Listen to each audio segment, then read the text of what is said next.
The end of a 20-year marriage doesn't arrive like a sudden thunderstorm. It's more like a slow, creeping frost.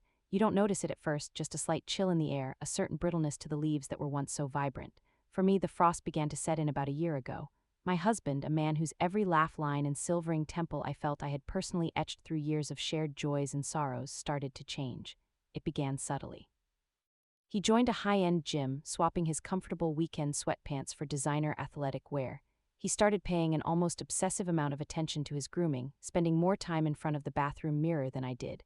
He traded his beloved classic rock for the relentless, vapid thumping of modern pop music. When I'd gently tease him about his newfound youthfulness, he wouldn't laugh along as he once would have. Instead, a shadow of irritation would cross his face, and he'd dismiss me with a wave of his hand, saying he was simply trying to stay healthy, to not let himself go. The implication, of course, was that I had. The shared jokes that had once been the bedrock of our connection became mine alone. The comfortable silences we used to enjoy were now filled with the frantic tapping of his fingers on his new, top-of-the-line smartphone. He became a stranger in our home, a well-dressed, cologne-scented ghost who haunted the hallways of our life together. Our shared history, the 2 decades of building a life, raising our now-grown children and supporting each other, seemed to have been stored away in an attic in his mind, gathering dust. He stopped asking about my day, his eyes glazing over when I spoke of the little things that made up my world, the book club I ran, the garden I was so proud of, the charity work that gave me purpose. Instead, he would talk endlessly about his work, about the big deals he was closing, the important people he was meeting. He spoke of our life, our success, as if it were a solo performance, with me relegated to a backstage role, perhaps managing the lighting, but certainly never meant to step into the spotlight. The truth, the secret that had been the quiet foundation of our entire life, was that the spotlight was and always had been mine. I just never felt the need to stand in it. My parents had been incredibly astute investors. They had lived modestly but had amassed a significant fortune, and when they passed away within a year of each other, just after my husband and I were married, they left everything to me, their only child. It was a staggering inheritance, a sum that could have allowed us to never work another day, but we were young and ambitious. My husband had a dream of starting his own architectural firm, and I, having seen how my parents' wealth was built on smart, careful decisions, wanted to be the one to manage our finances. It was a natural division of labor. He was the artist, the visionary. I was the pragmatist, the steward of our future. At my insistence, and with the firm guidance of my father's old lawyer, we set everything up with meticulous care. The inheritance remained in a trust under my name only. When we bought our first home, a stunning piece of property he had found and dreamed of renovating, the down payment came from my trust and the deed was put in my name. When he wanted to launch his firm, I provided the seed capital. I funded the entire operation, from the sleek downtown office space to the salaries of his first employees. The business was legally structured as a sole proprietorship, with me as the sole proprietor. He was, in legal terms, the managing director and employee, albeit a very well-compensated one. It was my name on every title, every deed, every stock certificate. He knew this, of course, on some intellectual level. He was there when we signed the papers. But over 20 years, reality had become blurred by his own burgeoning ego. The narrative he had constructed, the one he now so fervently believed, was that he was the self-made man, the titan of industry, and I was his quiet, supportive wife, lucky to be along for the ride. The life he flaunted, the sprawling house, the luxury cars, the designer suits, the exclusive club memberships, he saw as the fruits of his labor. He had forgotten that he was merely tending an orchard that I had planted and owned. The final, killing frost came on a Tuesday. I remember the cruel banality of the day. I had spent the afternoon making his favorite meal, a slow-braised lamb shank that filled the house with a rich, comforting aroma. I set the table with our good china, lit candles, and waited for him to come home, hoping a quiet, intimate dinner might help us reconnect, might thaw some of the ice that had formed between us. He walked in late, not even seeming to notice the effort I had made.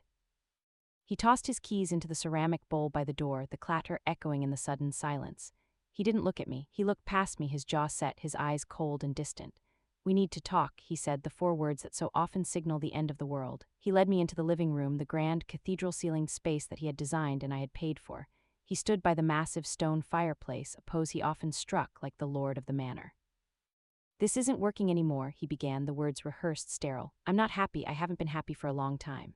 He spoke of feeling stifled, of wanting more from life, of us having grown into different people. It was a textbook monologue of a man trying to justify his own betrayal. I listened in silence, my heart a cold, heavy stone in my chest, and then he delivered the final, brutal blow. "I've met someone," he said. He had the audacity to look almost proud.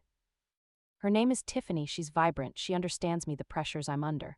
I didn't need to ask. I knew Tiffany would be young with a name like that. the 20-something assistant he'd recently hired, the one he'd claimed was a real go-getter. The irony of him using my money to pay the salary of the woman he was sleeping with was not lost on me. He took my silence as acquiescence, as weakness. His tone became condescending, magnanimous in his victory. "I'll be fair, of course," he said with a dismissive wave of his hand. "I'll make sure you're taken care of. You can stay here for a few weeks to get your things in order, but I want to start my new life, and Tiffany will be moving in, so I'll need you to find your own place." He surveyed the room, his kingdom. He looked at me, a woman he had mentally discarded, like an old piece of furniture that no longer fit his new aesthetic. And then he said the words that would seal his fate, the words that would echo in his mind for years to come. "So I think it's best if you just pack a bag and get out. The house, the business, it's all a bit too much for you to handle anyway. I'll have my lawyer draft up the papers. It will be a clean break." He smiled then, a smug, self-satisfied little smirk. He thought he was firing me from the life I had built. He thought he was benevolently giving me a severance package. He stood there, preening in his imagined glory, the conqueror, the master of his universe, magnanimously exiling his dowdy, aging queen. He had no idea he was just a jester, dressed in a king's clothes, standing in a castle that I owned, and that I was about to revoke his visiting privileges permanently. I didn't cry. I didn't scream. A strange, chilling calm washed over me. The heartbreak was there, a deep, tectonic crack in my soul, but on the surface there was ice. I simply nodded. "All right," I said, my voice surprisingly steady, "if that's what you want." I turned and walked up the grand, sweeping staircase, the one I'd paid the invoice for, and went into our bedroom. I packed a small overnight bag, not with my clothes, but with the important documents I kept in a small safe hidden in the back of my closet. The original trust documents from my parents, the deed to the house, the business ownership and registration papers, my personal bank statements. Everything I needed to dismantle his world. As I walked back down the stairs, he was on the phone, his back to me, his voice low and intimate.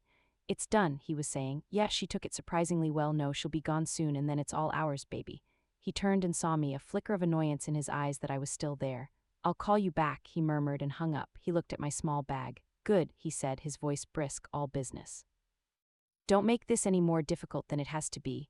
I walked to the front door, my heels clicking softly on the Italian marble floor I had chosen and purchased. I paused with my hand on the ornate brass handle. I didn't turn to look at him. "You're right," I said, my voice as cold and clear as a winter morning. "It won't be difficult at all, not for me anyway."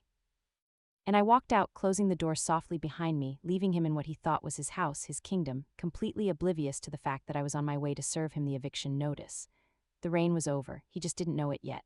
The first 24 hours were a blur of calculated, methodical action fueled by a cold, clear rage. I didn't go to a friend's house to cry on their shoulder. I didn't check into a hotel to wallow in my grief. I drove directly to the city and checked into a luxury suite at the Four Seasons, using a credit card linked to my personal trust, a card he didn't even know existed. The suite was expansive and impersonal, a neutral territory from which I could wage my war. The first call I made was not to a divorce lawyer, but to Michael, my father's old attorney, the man who had helped me structure my finances 2 decades ago. He was semi-retired, but he picked up on the second ring. After I explained the situation, there was a long pause on the other end of the line. "Well," Michael said, his voice a dry rustle of paper, "that man is in for a rather rude awakening, isn't he? I'll be at my office in an hour. Meet me there." The second call was to a locksmith. I arranged for them to meet me at the house at 9 a.m. the next morning to change every single lock. The third call was to the security company that monitored the property, informing them of a change in access codes and authorizing only myself to enter the premises. The fourth was to the manager of the bank that held all our primary accounts, the business account, the household account, the investment portfolios. All of them, while he had access and signing authority, were legally tied to the sole proprietorship, which was me. I informed the manager that my managing director was being terminated and that his access to all accounts was to be revoked immediately. I could almost hear the frantic clicking of the keyboard on the other end of the line as he confirmed the legal structuring. There was a respectful "yes, ma'am," and it was done. The fifth and final call of the evening was to the head of it at my company, a young woman I had personally hired and whose loyalty I trusted. I told her I suspected a major security breach and that, effective immediately, my husband's network access, his email account, and his company keycard were to be deactivated. I told her to await further instructions from me in the morning. When I met Michael at his quiet, wood-paneled office, he had already pulled all the relevant files. He looked at me over the top of his reading glasses. "Everything is in order," he said calmly. "He has built his entire life on your foundation. Legally, he is an employee you have chosen to fire, living in a house you have chosen to sell, driving a car you have chosen to reclaim. He has no legal claim to any of it. He is entitled to his personal belongings and not much else." We spent the next 2 hours drafting the necessary documents, a formal notice of termination of employment, a notice to vacate the property within 48 hours, a cease and desist letter instructing him to have no further contact with company employees. A letter to the board of our country club revoking his membership. Michael arranged for a process server to deliver the package of documents to him personally at 10 a.m. the next day. I slept soundly for the first time in months. The next morning, I arrived at the house at precisely 9 a.m. just as the locksmith's van was pulling up. The house was empty, his car was gone. He had probably spent the night with his vibrant Tiffany. As the locksmith worked, I walked through the home that was no longer ours but mine. I saw it with new eyes, not as a repository of shared memories but as an asset, a very valuable asset. I felt a strange detachment, as if I were a surgeon excising a tumor. There was pain, yes, but also a clean, sharp sense of purpose. By 9:30, all the locks were changed and the security system was reset.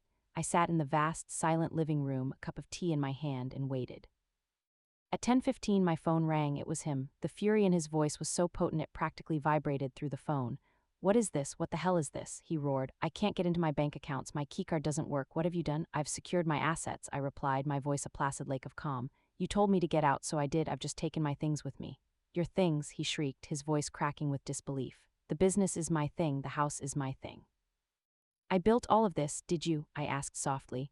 "I suggest you take a closer look at the paperwork. A gentleman should be delivering to you any moment now. It should clarify a few things for you."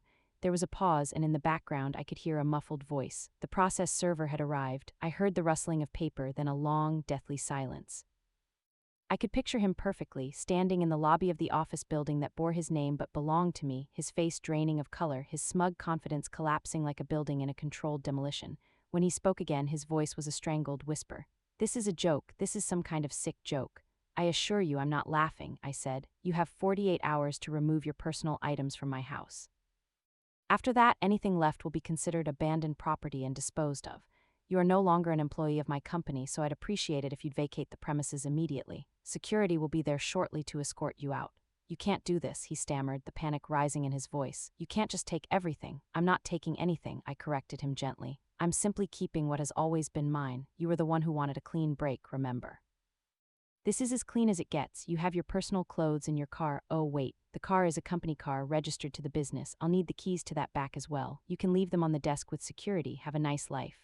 I hung up the phone before he could respond. The silence that followed was the most satisfying sound I had ever heard. An hour later, I drove to the office. As I walked through the sleek glass doors, a wave of whispers and shocked stares followed me. The staff had just witnessed their boss being unceremoniously escorted out of the building by security, clutching a box of his personal effects. I called an all-staff meeting in the main conference room. I stood at the head of the long, polished table where he used to hold court. I explained simply and professionally that there had been a change in management, that I was the owner of the firm, and that we would be undergoing a restructuring.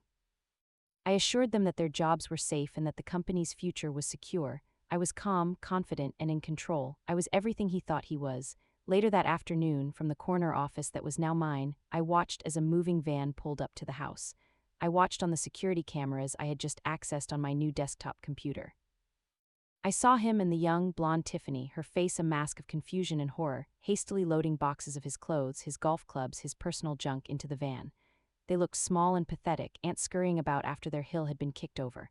They were not a power couple embarking on a new life, they were two people being evicted. As the sun began to set, casting long shadows across the perfectly manicured lawn that my gardener tended, the van pulled away.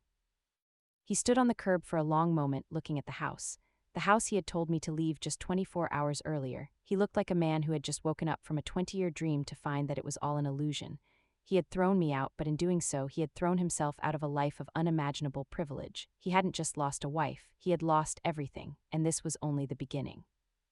The immediate aftermath was a flurry of desperate, predictable moves on his part. He hired a bulldog of a divorce lawyer, a man known for his scorched-earth tactics. The threatening letters began to arrive, thick envelopes filled with blustering legal jargon demanding half of everything, citing 20 years of marriage and his instrumental role in building our shared fortune. My lawyer, Michael, would simply read them, chuckle, and file them away. Our response was always the same, a single, polite letter referencing the pre-established legal structures, the trust, and the sole proprietorship. We sent them copies of the deeds, the business registration, the trust documents. It was like trying to argue with the multiplication tables. Their blustering was met with the cold, hard finality of facts. His case had no legal merit, and they knew it. The anger soon gave way to pleading. He started calling me, leaving long, rambling voicemails. At first, they were filled with rage, calling me a snake, a liar, a thief. Then the tone shifted to one of pitiful bargaining. He talked about our history, about the good years, about the children we'd raised. He tried to gaslight me, suggesting I was having some kind of breakdown, that I didn't understand what I was doing. He even tried to apologize, a hollow, self-serving apology that was all about what he had lost, not what he had done. I never answered. I never called back. I had a restraining order put in place after he showed up at the office, begging to be let in, causing a scene in the lobby. That was the last I saw of him for a while. The vibrant Tiffany, it turned out, was not so vibrant when faced with a future in a cramped rental apartment with a man who had no job and no prospects. She disappeared from the picture within a month. A friend of a friend told me she'd been heard complaining at a bar that she'd been sold a false bill of goods, that she had no idea he was a kept man. The news brought me a grim, fleeting satisfaction. Without me, without my resources, my husband was revealed to be a hollow shell. He had the charm, the looks, the grand ideas, but he had no substance of his own. The architectural firm under my direct leadership thrived. I discovered I had a knack for the business side of things. I wasn't the creative genius he was, but I was a far better manager. I cut wasteful spending he had indulged in to prop up his image, the extravagant parties, the unnecessary first-class travel, the exorbitant client dinners. I promoted the talented people he had overlooked, and I fostered a culture of collaboration rather than one ruled by his ego. The profits increased by 30% in the first 6 months. I was no longer the quiet woman in the background. I was a CEO. I sold the house. It held too many ghosts. I couldn't stand to be in the rooms where he had lied to me, where he had planned his new life while living off mine. I sold it to a lovely family with young children, and the day the sale closed, I felt a profound sense of release. I bought a chic, modern penthouse apartment in the city, a place that was entirely my own, filled with art I loved and books I wanted to read. It was a space that looked forward, not back. His legal challenges eventually crumbled into dust. His lawyer, seeing there was no money to be made from a client who was now broke, dropped him. He was forced to accept the reality that he was entitled to nothing more than his personal belongings.